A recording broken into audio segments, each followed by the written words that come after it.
Ang aking mga alagang manok. Kaka-harvest ko lang ng 2 itlog. Ha? Kaka-harvest ko lang yan doon. Ko siya in-harvest. Ayan.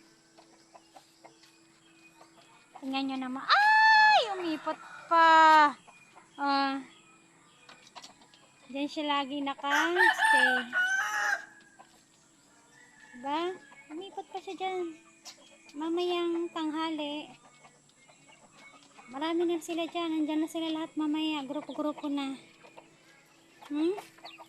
Malalaki na sila. Pero malaki na din ang gastos ko.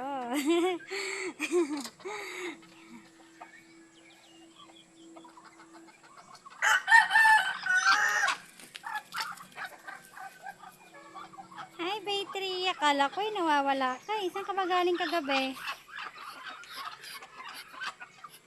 Akala ko nawawala to eh. Kasi kagabi nahanap namin ng asawa ko, naglabas ng bahay, nag-flashlight siya sa paligid, hindi siya nakita. Tapos kaninang umaga, nagpakain kami, hindi rin siya nakita. Hindi ko alam kung saan siya nagtago. Kasi inikot na namin ang buong paligid, ay wala, hindi talaga namin siya nakita. Ito na siya, bumalik siya.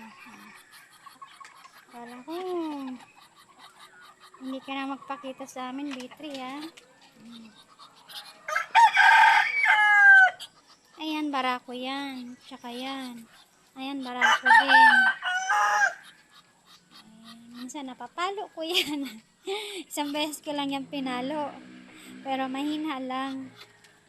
Kumbaga, pang taboy-taboy lang ba. Gawa ng inaaway niyang mga manok. Tsaka yung maliliit na pato, inaaway niya din. Halos mabalian na ng pakpak.